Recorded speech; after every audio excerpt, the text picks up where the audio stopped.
what happened? Because I can't even remember what we're calling it. We talked about a few things. And you said, you know what? Put a pin in that.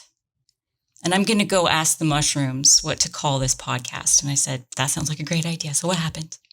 So I dosed last night, and it was. You say I dosed. I took my tea, my Amanita tea. Okay. And then I got busy doing shit and totally forgot about it. And then it was late, and I was like, oh my God. So I took some more, and I got high and started playing video games and forgot about it and went to bed. And I woke up at 3:30 in the morning, and the mushroom was like, hey, didn't you need a name for the podcast? This is what they do. I said, oh, God bless you. Yes. Because we were at a loss. Totally. We came up with some good names, but they weren't right. Okay, so what did the mushrooms tell you? They gave me really stupid things. I'm like, y'all, really? These are really bad. Gretchen's going to kill me. And they were like, snicker, you know. I was like, y'all be serious. Mm-hmm. They were like, okay, FungiPhonic. And I'm like, oh, FungiPhonic. That's beautiful. Thank you. It is you. beautiful. And they were like, we got you. You know, I love the name so much. I am so excited that we have it. I did express a little bit of an issue with the word fungi because of the pronunciation. Some people say fungi, fungi. And I think it's fine because both you and I say fungi. And so that's just what's going to happen in these recordings. But that parlays perfectly into the first thing I want to talk about with the topic that we chose today, which is psilocybin. You mean psilocybin? Psilocybes? Look, I just don't know. I'm trying to say it the way everybody else says it. Psilocybin. And it's going to be really hard for me. So I'm going to go in and out from psilocybin and psilocybin. And here's the deal with that. Here's the deal with pronunciation is that when you are a reader, which you and I are both readers, you might not be the best pronunciator of things. The sayer of things? Yes. And I think that both psilocybin and psilocybin are acceptable. I think psilocybin is what most everybody uses. So I'm going to try my best to say psilocybin. I've never heard psilocybin. You mean psilocybin? I've heard psilocybin. Oh, man. A third thing that's hard to even metabolize at this point. Oh, gosh. So that is just a forewarning. There is going to be a lot of pronunciation issues with this word, and it's just going to be okay. I just call them God. Are you there, God? It's me, dreamer. Okay, the first thing that I want to talk about with this topic is where does psilocybin fit into the world of mushrooms? And where in the field of mushrooms does it fit into the world of human beings? So I am a grower and hunter of mushrooms. And in my world, they fit very snugly into a little portion. And it's going to be very different from where they fit into your world, I think. There are 4 types of mushrooms as it relates to human beings. They're culinary, which we eat them for calories. We eat them for nutrition. There's medicinal, like reishi, which we eat for the adaptogenic functionality of the medicinal compounds. There are poisonous, like the vomiter, like jack-o'-lantern mushrooms, and they generally affect our lower gastric GI situation. A lot of throwing up. They won't kill you, but you will wish you were dead. And then the lethal deadly ones, which is Destroying Angel, and the ones with phallotoxins and amatoxins. And that's it. Those are the 4. And I think I might know which category you would put psilocybin in, but I know the category that I would put them in. And I think they're 2 different categories. I say they're medicine. Yeah. And I knew you were going to say that. And every time I put them in the poisonous category, I get in trouble. And it's difficult because in the world of where do you actually fit into, they are definitely poisonous. And the reason they're poisonous is the degree of onset, like the time and degree of onset, which is 30 minutes to 2 hours. So if you take a reishi tincture or something like that, you have no degree of onset of symptoms at all. It's nutrition-based, it's medicinal-based, it's at the cellular level. You don't have any symptoms. That's what medicinal means in this world. Whereas poisonous, you get symptoms within 30 minutes to 2 hours. I think the important thing is a symptom might not be not pleasurable. It might be super, super fun and wonderful, but it's still a symptom. I know you're giving me the look that I get from everybody. Like, no, this is medicinal. Of course it's medicinal because it helps, but it is also poisonous. There is a study called Toxicological Profiles of Poisonous, Edible, and Medicinal Mushrooms. The hallucinogenic toxic syndrome, which is psilocybin, and it gives you hallucinogenic effects. The problem is in terminology. And I think that everyone agrees that if you get a positive benefit from something, it was medicine for you. There are practices that don't involve a drug that are positive that could be medicine.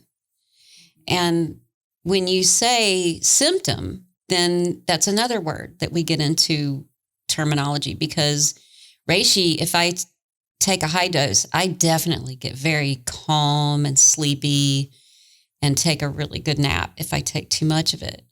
If I take too much lion's mane, I'll get a headache. That's negative. I'll get racy brain.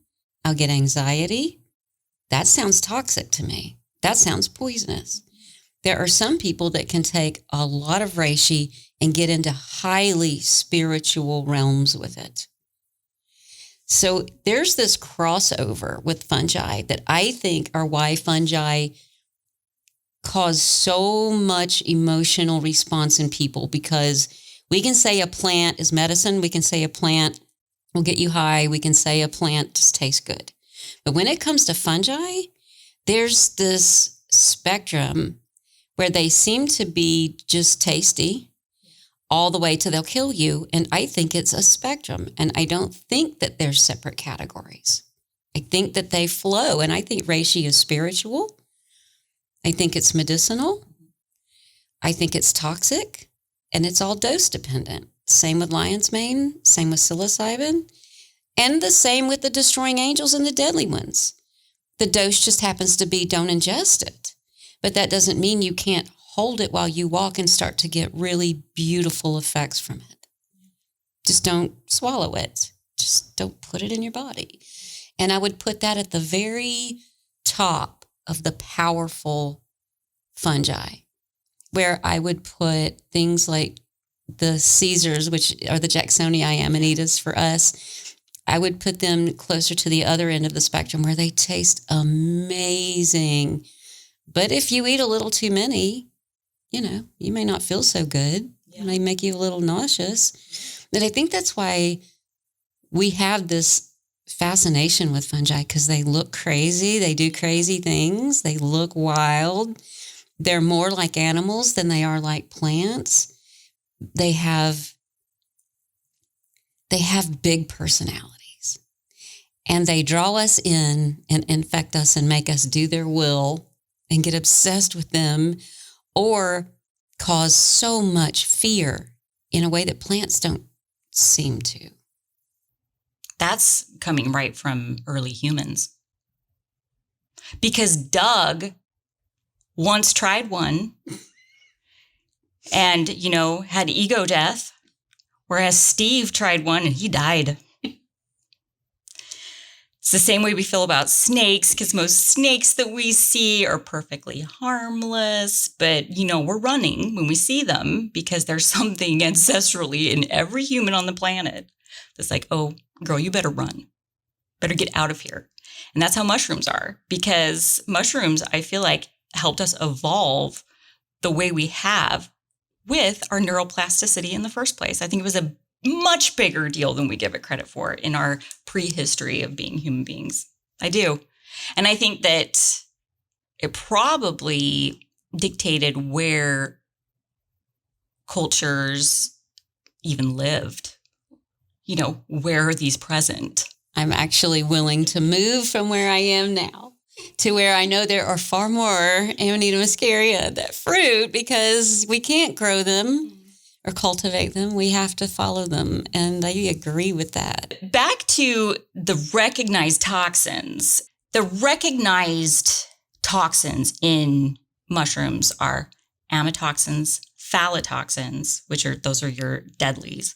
And they cause death in 25% roughly of everyone who ingests them. Generally, there's a liver transplant to save the life. There's a toxin called austroleucin, and that's in Pleurotus austraeus. There's ageratin, which is in Agaricus bisporus. There's orelanin, Pleurotus austraeus, and Cortinarius orelanis. That's the one that ghost whisperer guy found, and he poisoned his whole family and himself. Yeah. Do you know about that story? No. Yeah. He's actually such a good guy, such a bro for even talking about it. He talks about it openly. And it was one of those webcap Cortinarius species, northern latitude. I think they were in Scotland or something like that. He wrote The Horse Whisperer. He's the author of The Horse Whisperer. And they cooked something. They were traveling, which I think is the number one risk factor for any type of poisoning.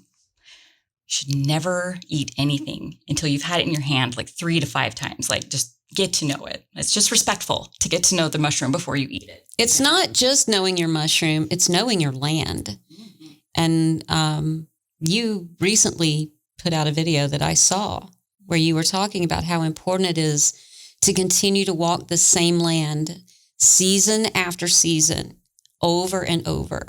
There's a lot of reports of toxicity from California, where there's populations of people who have lived for a long time in like East Asian areas, and they are in California, and they mistake the phalloidy, Amanita phalloidy, for matsutake. Really? Yeah, and matsutake does occur there. Populations that are already at risk, whether it's immigrant populations or just populations newer to the area who were used to finding matsutake and misidentifying it, a death cap. You could find an oyster mushroom, and it could be, I'm going back to my list, an angel wing, which eventually kills like 25% of the people who eat it. Not immediately, but and that's on one of the lists of the toxins. And in the show notes, I will put all of these poisonous mushrooms. But back to my original point, and there are others that I didn't go through, like, of course, ibotenic acid, muscimol, muscarine, acromelic acid, which is the clitocybe, and then the last one is psilocybin and psilocin. So these are the known toxins, the known will cause effects in your body within 2 to 3 hours, and that's the poisonous variety. And then the deadly variety will be about 6 to 8 hours. So that's just a way for healthcare professionals to sort of understand what you've ingested. But whether we like it or not, psilocybin is listed as a known toxin, and so is Amanita muscaria, which is a difficult thing to metabolize because they are so helpful. But the chemistry of what we're talking about is what is so fascinating. So the main psychedelic component of magic mushrooms is psilocybin. Psychedelic effects are believed to emerge through stimulation of serotonin 2A receptors. 5-HT2ARs or serotonin, those terms are interchangeable here, by psilocybin's active metabolite, psilocin. So what this does is it triggers profound visual hallucinations regardless of whether your eyes are open. This is all due to the visual cortex where a high number of those 2A receptors are present. So psilocybin binds particularly well to these 2A receptors.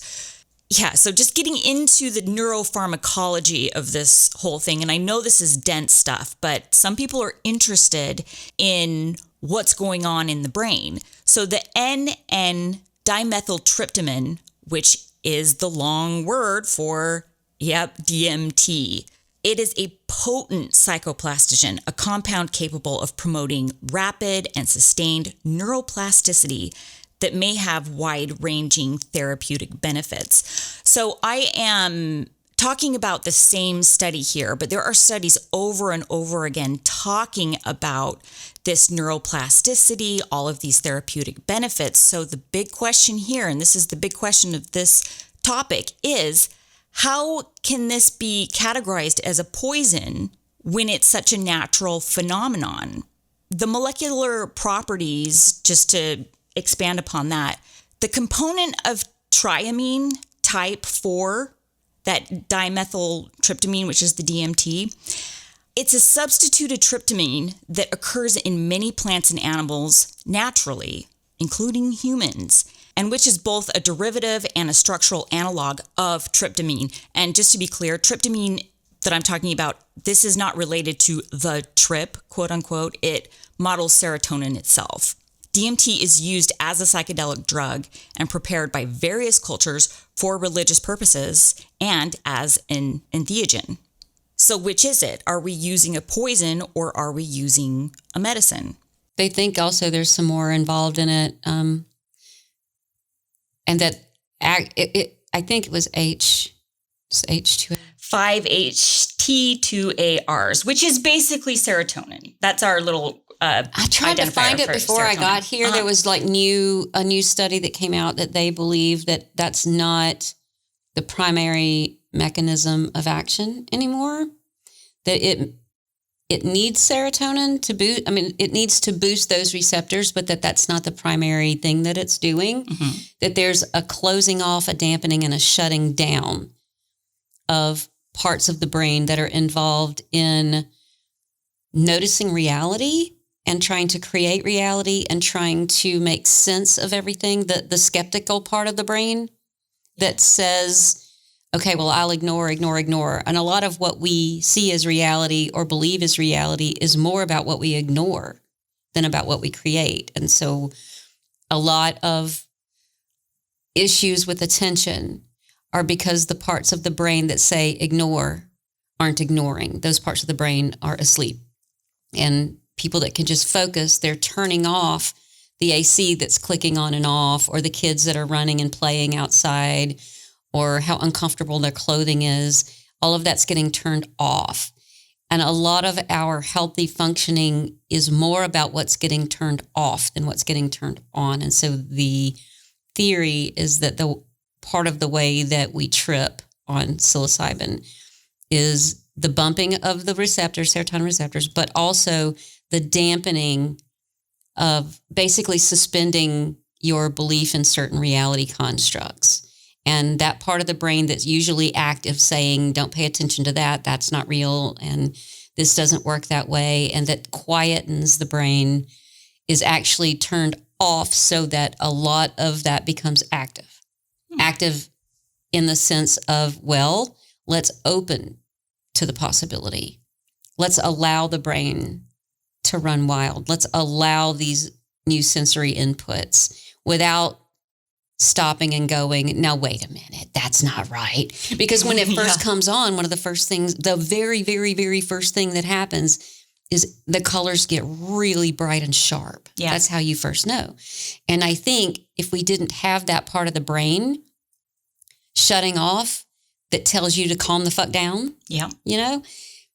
we would probably just be like, whatever, and not pay attention to that and sort of put that into a category of, and then it would be switched off to the point where we just don't even notice that the colors got sharper or brighter. The same way we don't notice that gap in our vision between our eyes. Mm-hmm. The brain quietens that so that you're not always looking at your blind spot, you know? Yeah. So when colors get brighter, you'll notice people believe it. They go, do you see that? Do you see that?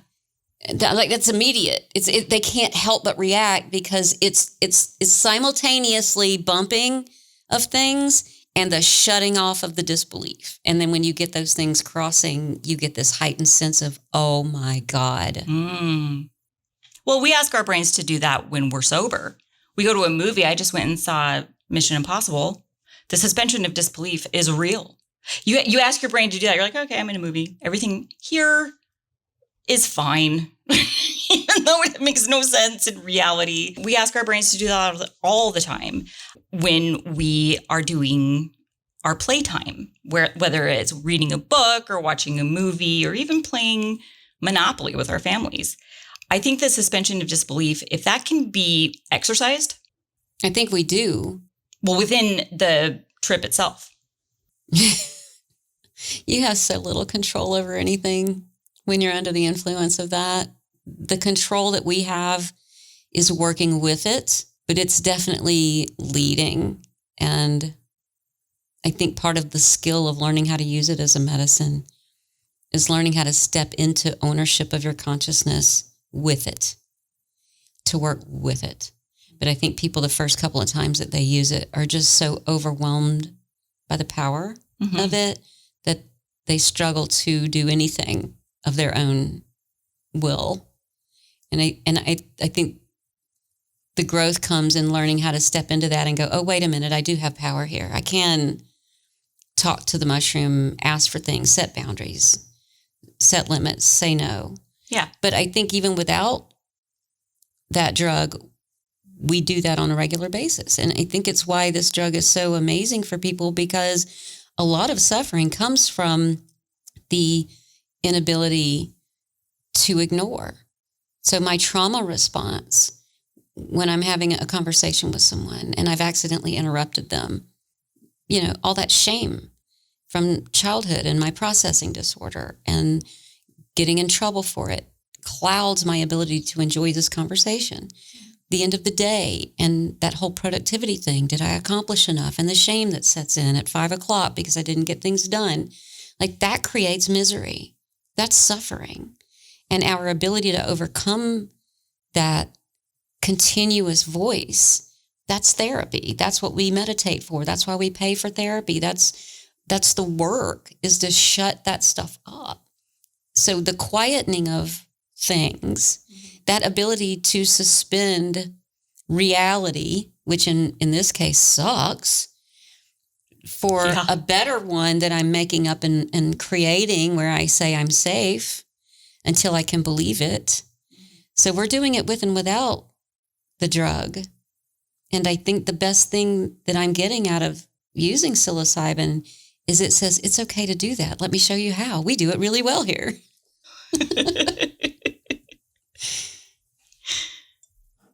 I mean, that sounds appealing and I've never really had, and you and I talked about this before, I've never really had a desire to do it because I just felt like my trauma, the history of my life, never put me at a level where I'm like, okay, I need therapies that are that strong. And I always kind of felt like it was a tad disrespectful for me to say, okay, given the life that I've led, and I've had personal failings, I've had professional failings, I've had all of the normal letdowns and mistakes and embarrassments that normal people have. I don't want to say I don't struggle the way a normal person does.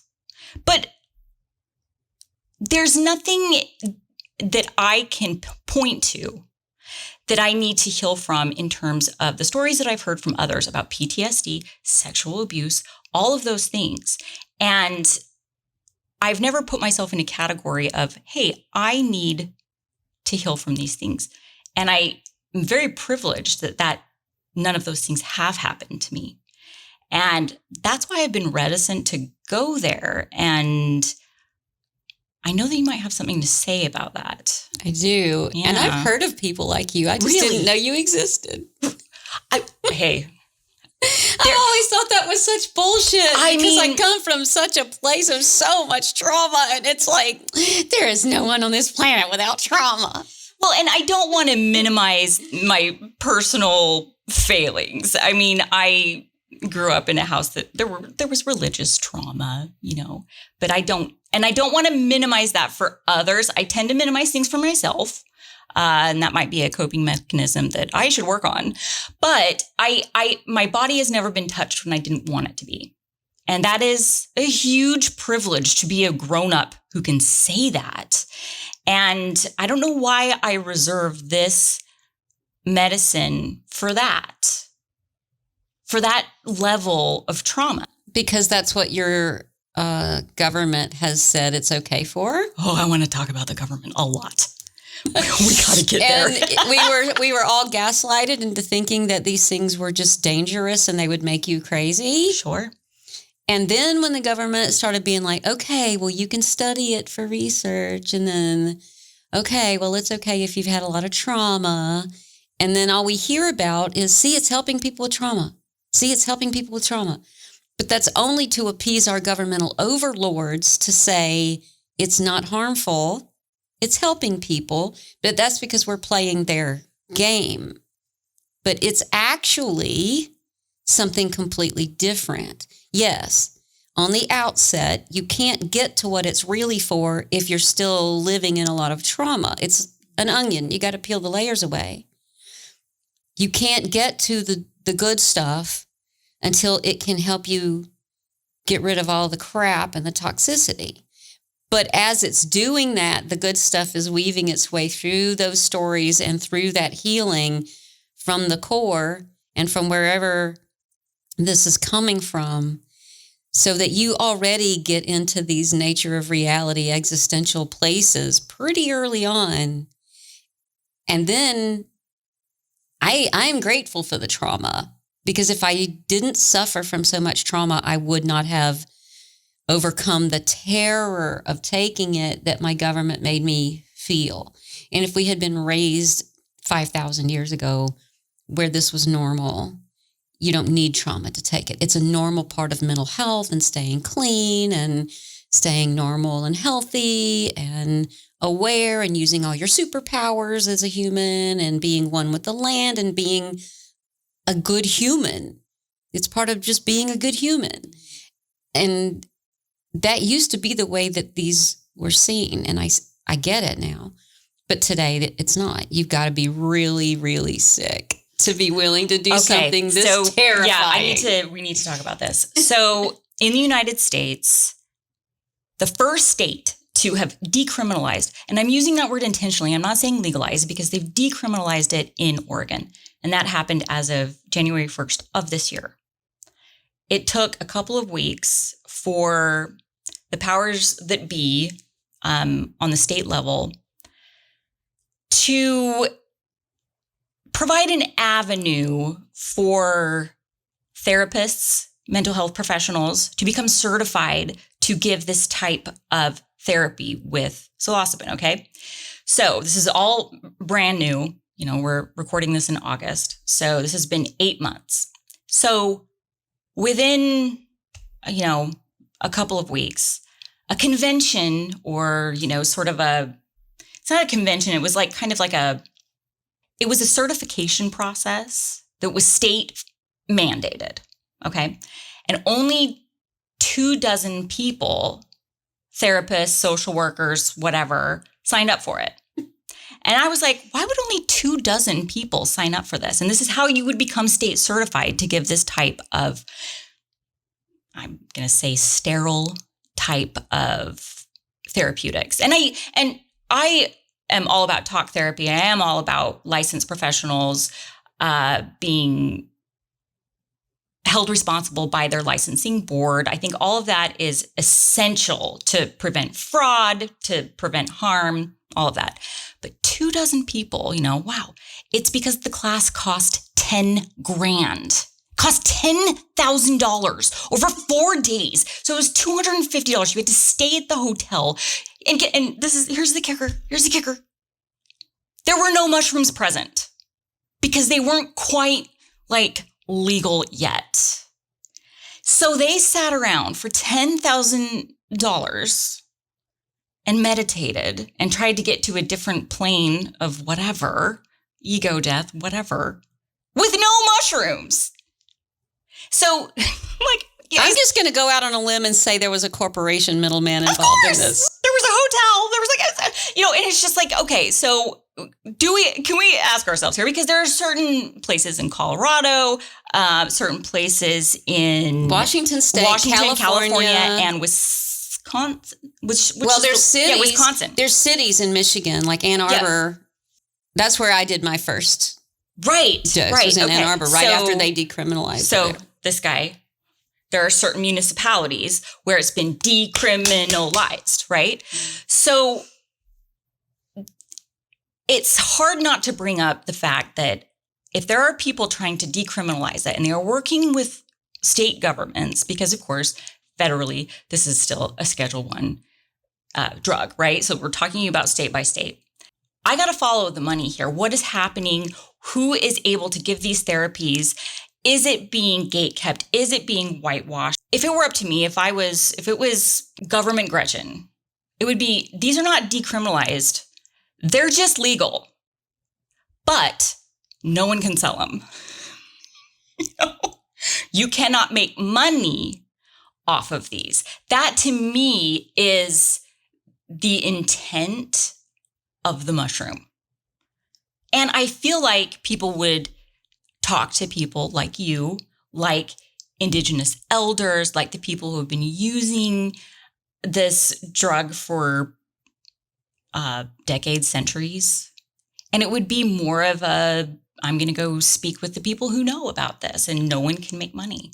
I think it's so wrong to capitalize a little bit. I'm going to disagree with you on your take on not being able to sell them, because that is an idyllic attitude to have in 2023, late stage capitalistic, dark ages of entheogens for 50, 60 years. We're at a place where we are so far away from idyllic, which would be living close to the land, living locally, and having elders that we respect, that we get our information from while we together nurture each other as a community. But we haven't existed like that for a very long time, and we have all suffered under what started, the religions mostly that started 2,000 to 3,000 years ago. Yeah. That have taken over all of those practices and then whitewashed all of it to suck it up into different religious affiliations that itself branched off. And even not the white religions, but there's a lot of other religions on the planet that did the same thing to all of these entheogenic medicines and slowly took us away from the forest and the land and elder wisdom in favor of deities of the church. And once that happened, we started breaking. And we are looking now at what happens 2,000 years later to people. Yeah. We're broken. And when you say, yeah, but we shouldn't be able to sell them, except that we don't live where most people can even begin to grow them or make them or have that ability. And they're struggling to put food on the table. They're struggling to just get their basic medical needs met. So even if the government just suddenly threw it all wide open and said it's all legal, most people don't know how to even begin. And we are in a capitalistic society where we've still got to eat. And it is a full-time job educating people. And so if we want that again, if we want people that educate about these things and facilitate the use of them and get them for you, they have to be compensated. Or they're going to have to be poor their whole lives and live off the community, a community they trust that will support them and get their needs met for them. And we are a long way from that. So for now, they need to be, I trust people that this is all they do for a living. And I will only get my mushrooms from people that have a long history of working with that strain and a long history of shamanism. And they know what they're doing. Before I will trust somebody that finds one in the forest and goes, ooh, let's eat this. Right. Right. And those people need to be supported financially. So people who help me and they use their wisdom of those mushrooms and then they look at me and they listen to me and they do this intake with me. It's this conversation and their wisdom when they pull what they believe I need and they make it and they present it to me in a cup. That's great and all, except that they have a house and a mortgage and a car payment. Right. And I pay them for that service and for all of the thousands of dollars of equipment it took to grow that in a house, not in the woods. I'm going to push back right back to you. Nothing that you've described to me is capitalism. Nothing. What you've described to me is paying for services and paying for labor. I do believe that people should be paid for their labor and they should own the means of their own production. And with a mushroom like this that is saprophytic, meaning it grows off decaying material, and in many cases, animal material that's also decaying. These things can be grown in a tub for like $30, right? But if you don't have a corporation and you're not profiting off of the labor of others in a capitalistic environment, what I mean is the corporate sales. So you told me you were at the MAPS conference in Denver, right? Yeah. Were you there for That was weird. It was weird? That was a very weird experience. We're going to clown on this convention. I do want to talk about MAPS and Rick Doblin and his speech and what happened during his speech. Were you there for that? No, I left. I knew what was about to go down, and I'm like, I am too emotional of a human to witness this. I had the audio of the protest where a group of activists, Earth Guardians and social justice activists, pounded their drums and came down the aisles during Rick Doblin's, I think, keynote speech, where like sold out house, right? So it's like boom, boom, boom, boom, boom, boom, boom. And they started coming up and Rick Doblin, and this is where I'm going to clown on him a little bit. And I'm not denouncing him as a whole person. I'm sure, he's done so much for so many people, but he's up there wearing a Andy Warhol style shirt that had 4 pictures of himself that said legalize Rick Doblin, which the optics were just terrible, with him up there with the microphone. Can I just, before you tell this amazing story, people who are proponents of MAPS or don't know about MAPS. Will you tell everybody what MAPS is? Multidisciplinary Association for Psychedelic Studies. Yeah, that's MAPS. it. That's it. Yeah, MAPS. And when they first started out, I was all about it and could not believe it and told everyone I knew. I was like, holy shit, like this is what we've needed for so long. And that's what Rick started, right? And it was great because it finally started the conversation with the government to go, you know what? Your laws are not cool. They violate how these drugs actually work. They're just flat out lies and they're wrong and we need them because they will help people. I thought that they were going to use the trauma model and the healing depression model just as a way to play the governmental game to get in the door, and that the goal was eventually to fling the doors wide open to legality. And then along the way, they started doing some really weird things, like working with pharmaceutical companies for drug trials, working with corporations that deal in therapies and, all of the clinical stuff.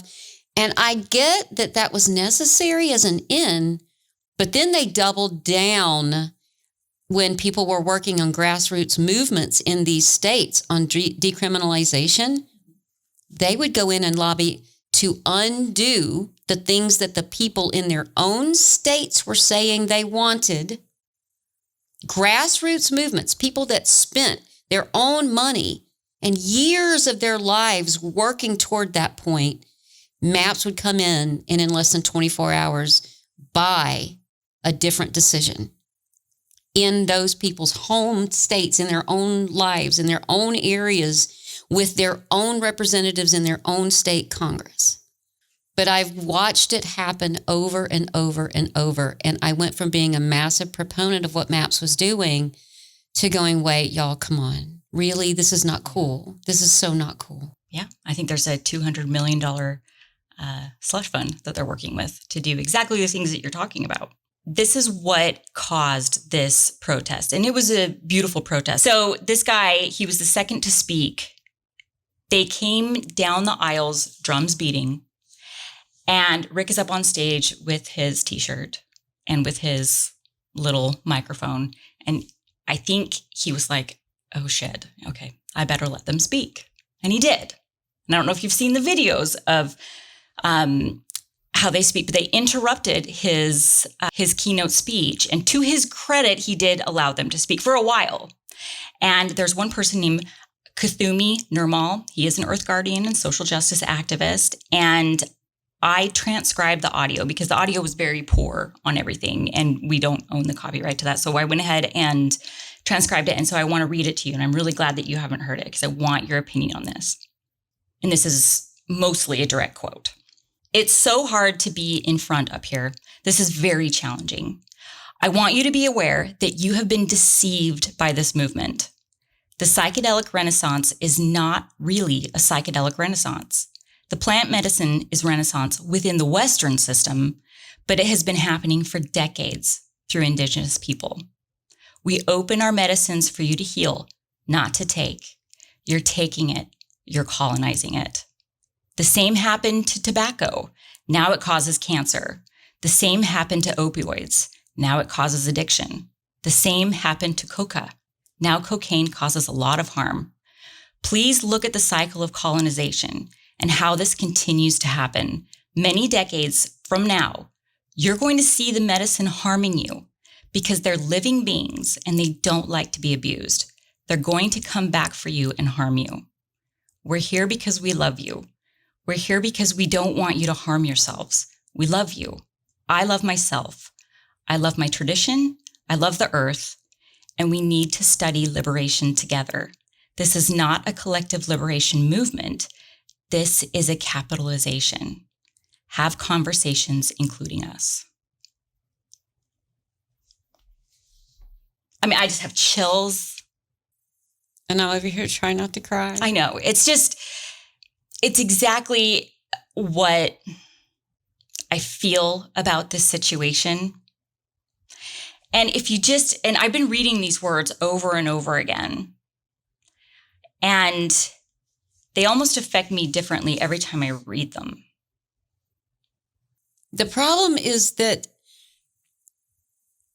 corporations are looking at extraction, whereas people are looking at whole medicine and reciprocity and cooperation. And those two methods are at odds with each other, and they cannot coexist.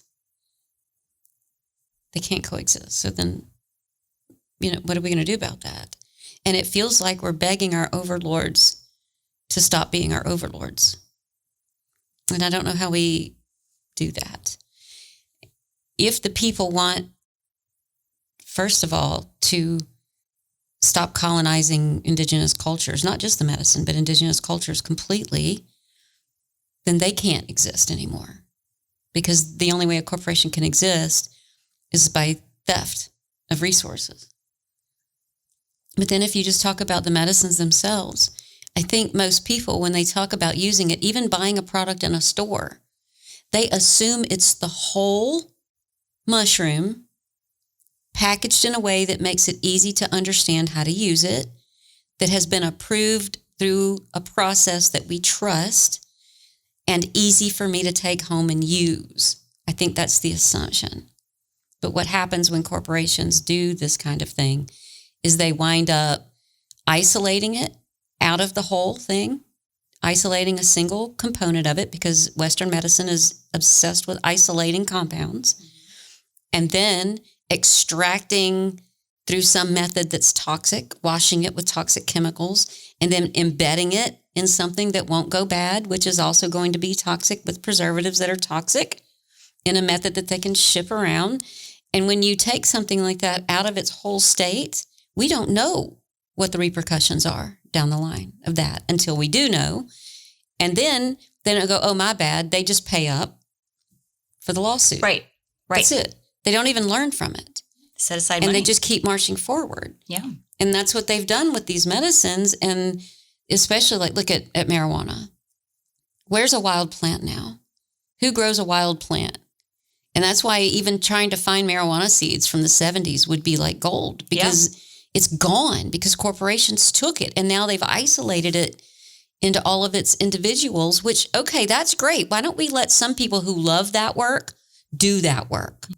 But the fact that you just make it illegal for everyone now to use it, touch it, play with it, and then we're only going to let corrupt people isolate it out and then dope that back to you. Yep. That's the corrupt part. Sure, take it. Mess with it. Find terpenes. that work and package them to cure some particular symptom. That's great. But also, let's make it legal so people can just grow the original plant. Right. And it's unique to them because they've been hybridizing it naturally, pollinating it.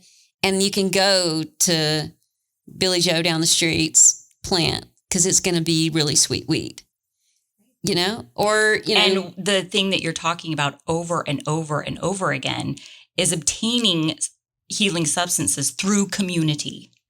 And that's what I mean by not making money off of it. I think that if you're making money off of growing a plant or growing a mushroom, you're making money from your labor, the time of your labor. That's what I'm all for. It's just like, this is the cost of this because this is how much time I put into it. Not, this is a product. This is what this product costs. There's a very nuanced difference here. And it's something that's just not, it's something that humans almost can't be trusted with. And I'm at odds about all of it. I'm just at odds. Like, I have this thought experiment for you to sort of like. I'm make and sell my own products, and I'm about to finally get them out of my house so I can have my house back again and have them made in a facility. Yeah. And sold. Yeah. For a charge, for a price. Yes. In stores. Yes. Labeled with what the government approves that I can label it as. Yes. And none of those things are what I'm talking about. What I'm talking about. It could be what I'm talking about. But that's going to be the hard part, is not allowing investors to dictate how that is extracted and what it's put in. Mm-hmm. That it's got to be done in a way that I believe is ethical and sustainable and moral. Yes. That's why I haven't done it so far. And all these bad products are all over the market and I'm not out there ahead of it because it has taken me a lot of my own time and money going to these places and going, I'm not going to work with you unless this is the deal. Right. And they're like, yeah, we're not going to do that. And so I'm sitting here watching all these bad products get created that are harming the industry. And I'm not out there in the front of it making my own, going, no, this is how it's supposed to be done, because it takes time to find the right people that are willing to do it that way. Well, I think it's also worth noting that you're not talking about psilocybin. You're talking about Amanita muscaria, which is a perfectly legal mushroom. I think it's important that we're talking about the same thing here, because if you are processing your own, or even if you hire a lab who you will pay for their time, and that money will then be recouped in your product. This is all not corporation level stuff. It's when there's a corporation that has 100 people on the payroll and they're getting minimum wage. That's a great indicator that you're down the wrong path. But the fact that the entity, my mushroom that I work with, my people, my gods, are legal. Yeah. And this one isn't, makes zero sense. That's crazy. Makes no sense. Except that, you can profit off of it. Yeah. And keep it away from the people while you then go through these processes of extraction. And like that MAPS conference that I went to, I would say it was 2 conferences held in the same building is what it turned out to be. Oh. There were the booths, which were incredibly expensive to have. So that right there weeded out mom and pop growers, right? Individual people that are making and want to sell products and things made with it, and jewelry and, shamanism and indigenous booths and all that thing. I think there were only 2 indigenous booths, had to have huge corporate sponsors to be able to afford to be there. Mm-hmm. And so it was surreal to have a psychedelic conference that was sterile looking and corporate logos everywhere and weird shit, like mask thing that you wear with lights and stuff and all these biometric feedback things, which technology, great. But like, what does that have to do with psychedelics? That's right. You're sidestepping the psychedelic thing to just sort of ride on the coattails of psychedelia. Mm-hmm. There were so many ketamine clinic booths. And I made a video of like, here, come with me to the conference. And I videoed every booth. I skipped all of those because there were just so many ketamine booths. It's crazy. And it was predominantly certification and providers and all corporate stuff. But mixed in there, I guess they had to allow a certain number of nonprofits. Those were the ones I really gravitated toward. And it was pleasant to see that other side. And those were the people where there were people just like me hanging out at those booths. Yeah. And then there were the suits. And they were hobnobbing and exchanging information.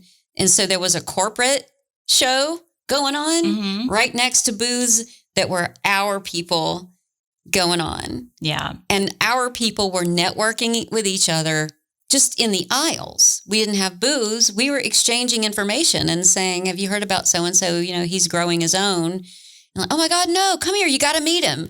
And and then we would run across to this other place and then text each other, where are you? I'm at the so-and-so booth. I'll be there in a minute. I want you to meet so-and-so. Okay, let me get your information.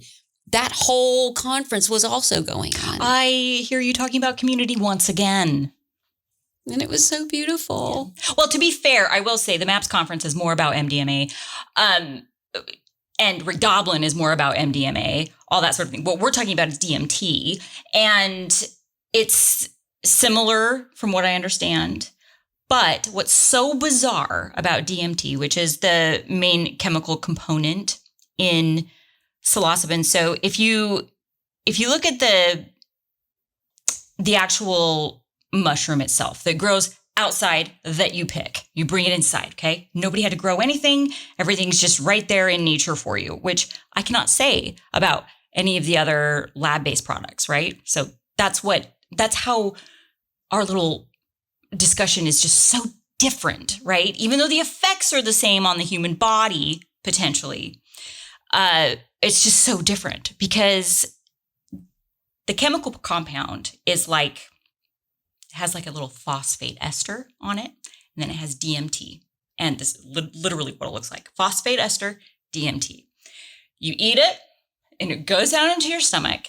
The phosphate ester gets metabolized, right? Hydrolyzed in vivo, which basically means like metabolized, for lack of a better word. And once it does that, then it's psilocin.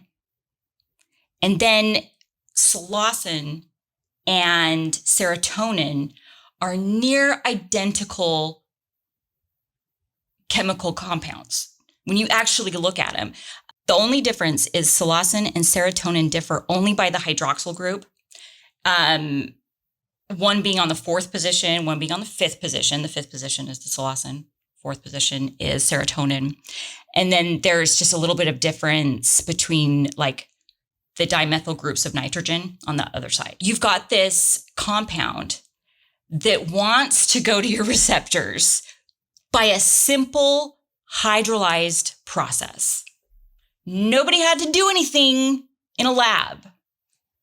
That's different. That is different. Am I wrong? Different from what? Ketamine. Is it different from MDMA? I mean, well, we're talking about man-made synthetic medicines versus natural whole medicines. And the issue that I have with man-made is we think that we're all that and we're so smart and that we've got so much figured out about the human body when we don't know shit.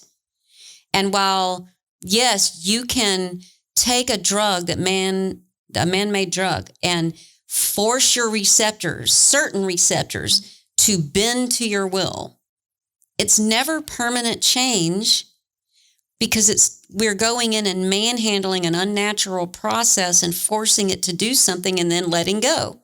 And watching the body go, well, that was interesting, while it fixes what you just did and goes back to whatever that original state was of depression.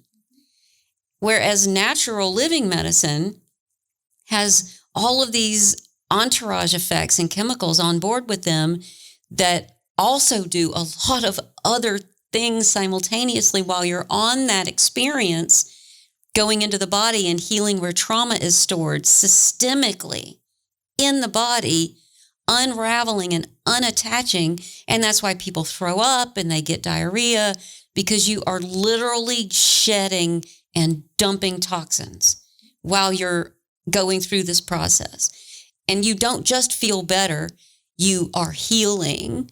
And these medicines are healing. They're creating permanent change little by little as you do the work of integration in the process, working with it.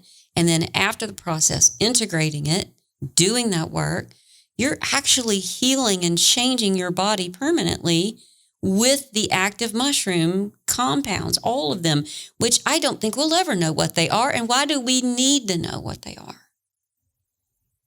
They also do cause gastric upset, the toxin itself. But that's terminology again. Yeah. Because ibotenic acid in Amanita muscaria, that everybody says is a toxin and it's dangerous and you shouldn't use it, is also an incredibly valuable healing medicine that affects glutamate and the cholinergic pathways. And it causes healing for people that have ADD, ADHD, that it's not necessary that they need healing. But there are traumas associated with having that neurotype in today's society. And there's ways that you need to function that maybe you can't in today's society, that this mushroom can actually heal trauma around that and also help you function and, do what you got to do without it hijacking your system and like burning energy your body doesn't want to give to that, only to drop you down and leave you exhausted afterward. And it will heal you. It's dosing. That's everything. Yeah. And that's what makes it a toxin, is when you take too much. But also, there are healing states over there where, like when I use it, when I first started using ibotenic acid, I couldn't use it in any amount because it would go to this one nerve in my back and cause incredible pain. And then if I took more, of course, more twitching and muscle aches and gastric issues. But then I started doing the work on that as I would use higher and higher doses of like a 50-50 decarb mix of the two. It's like it just wouldn't let go of that one nerve. It just went to that one nerve. And the more I did work on that and finally uncovered memories as to why, that's where some serious abuse happened. That was a damaged nerve. Memories. That is fascinating. So now why is that a toxin? It's a medicine I don't like how it feels, but it's doing work that may not feel so great because it's doing surgery. It's healing me. And our gut is filtering and pulling toxins out of our food, neutralizing it, pulling nutrients out of our food. It's doing the same thing to these healing medicines, that it's pulling toxins out of the gut. Yeah. That's why stress and trauma and pain will also cause gastric upset. So you can say, tomato, toxin medicine. Right. It's all about who's taking it, how they're taking it, and what their intention is. Well, I mean, but if you could come up with a way to take mushrooms without shitting your pants. I wouldn't do it. You wouldn't do it without shitting your pants? I would absolutely take the mushroom. We need to talk more about this. So... I haven't done ayahuasca yet, but I will not do it until I am fully ready to embrace throwing up and shitting at the same time. Oh, my God. So we're really getting down to it. It's part of the process. What things are, okay.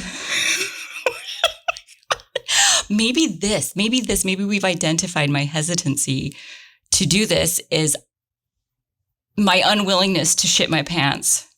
You don't always, though. Like, I haven't done that on psilocybin yet. I haven't had to throw up or shit my pants. But on Amanita muscaria, like for the first 2 years that I used it. Did you say 3 years?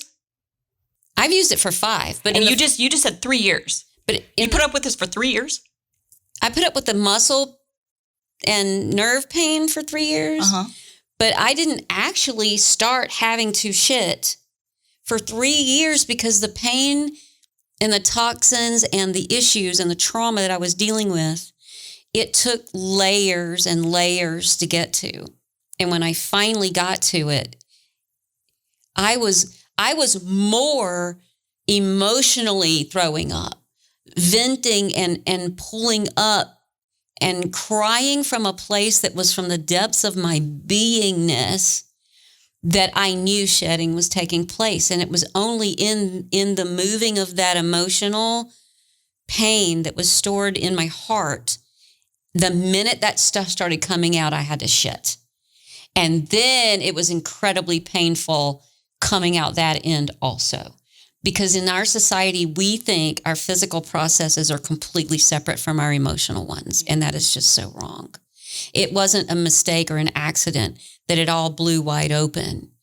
And when it was over, literally, not only by me moaning and groaning the pain out, but shitting the pain out, but crying the pain out. And when it was over, I was lighter in a way that went on with me for the rest of my life. Will go on with me for the rest of I'm lighter in a way that I will never have words to explain. And that's why I won't ever take an entheogen without taking all of what's going to come with it, because it's wise that way. I mean, that's quite a sales pitch. But it's a toxin and a poison because it'll make you sick. It was like, yeah. Well, I mean, so you look at toxins through chemistry and you look at toxins through personal shitting. You know what I mean? And it's just like, so there's, of course, I mean, that's why I wanted to do this with you is I'm team chemical. What does the chemical structure look like? Is it an identified toxin? What is it? Has there been a study? Has it been double blind? Blah, blah, blah. And I do care about those things. And I think you do too. I don't want people just taking massive amounts of something to just sit there and get sick and throw up and go, well, I'll never do that again. That was bullshit. Right. Yes, it was bullshit, but it wasn't the medicine. Yeah. It was that you didn't have guidance through it. So that's a really good point that you bring up. So when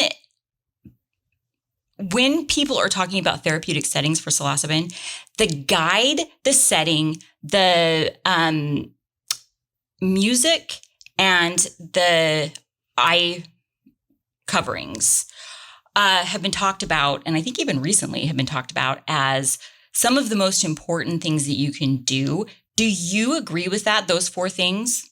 Not at all. What one person's set and setting is another person's nightmare.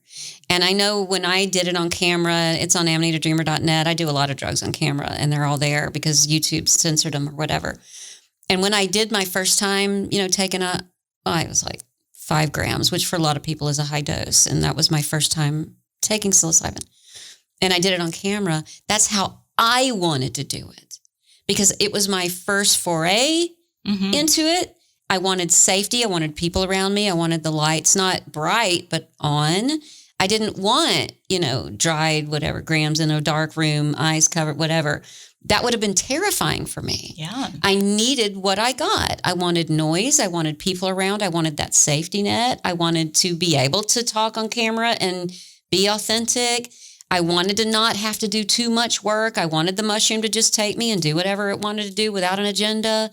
That's what I wanted. And you wouldn't believe the hate I got for that. Interesting. The shaming. Interesting. Just like pick shamers when you do your mushroom picking videos, It's like our processes are ours and those are sacred. And if you want to take this drug first and then this man-made drug over here because you feel like that's what you need, and then you want to go back over here to this natural one, I don't think that anybody should be able to tell you how your mental health should unfold, not even the government, but also no spiritual person. And that's why I try to take the stance that I do publicly, where I don't hate corporations. They serve a purpose. They're doing work for people that are afraid to go out and find it themselves. They want to be able to get it off a shelf. They would like to go to their therapist that they trusted and built a relationship with to take it in that setting. They have that right. This is 2023. Let's give people that ability. But let's also not take away their ability to just use it recreationally at a party and trip out with each other on 3 grams and dance and enjoy each other's company. I have a little note here that says, why is alcohol okay for pleasure, but psilocin isn't? Why does it have to be clinical every time? Why does it have to be addressing a trauma? Can there be a time where you have an experience for fun and that's okay? I think that comes from Christianity. And that idea, well, I mean, there was a time where chocolate was sinful because it tasted too good and could cause lasciviousness. And it's that austerity idea that you can't have fun or feel good because that's sinful, that comes from the Christian church. And somehow people have sort of translated that over to earth-based things because they cause such profound healing because we've confused spirituality with religion, with freedom. And those are separate things. And I think people that come at me and be like, you should be ashamed of yourself for taking Muscimol and making a video of you being ridiculous and saying stupid shit on camera. That's disrespectful to the mushroom. Well, I beg to differ. I know the mushroom. I have regular conversations with it. It's like, get it, this is hilarious. Isn't this great and fun? Like, why do we think that entheogenic fungi and plants aren't all about the fun? They bring the fun. And after the hard work, when you're in the depths of it and you're crying and you're shitting yourself, and then you come out of it, they laugh. And then they tell you, but it's all really just a game and it's a silly joke. All that shit you just went through was bullshit and it's all a game and it's all a silly joke and you've really got to stop taking yourself so seriously. And that's why as you're coming out of all of that, the best part of the trip is after the deepest work is done and you can keep your eyes open and you can walk again because then music is incredible and food is amazing and you just love everybody and you just want to hug everyone and taste things and listen to music and have fun. And it's like, how do you ignore that part in favor of the work and go, but it's so holy and you should just revere it as medicine and it shouldn't be fun. And it's like, oh my God, I fully believe that they grieve at how hard I have to work and they can't wait for the day that I can just take them for shits and giggles.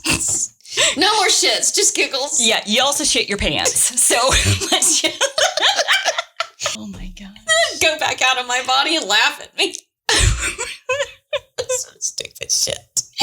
Well, the next episode is not going to be me doing this. Not after this conversation. This is Amanita. Oh, God. I'm not going to do it. Fuck. I'm going to stick to my probiotic kombucha. I can't handle that. Absolutely That's what I no can't do. GI effects with my kombucha. All right, that's going to be it. There are things that we're going to talk about in the next episode. They're not going to be as funny. I don't know. Everything's funny eventually. This is FungiPhonic. I am Gretchen Testa. I'm Amanita Dreamer. Can I call you Nita D? For short? Oh God, no, I don't. Not right now. Let's not. Oh, shit. Okay, Dreamer for short. Okay.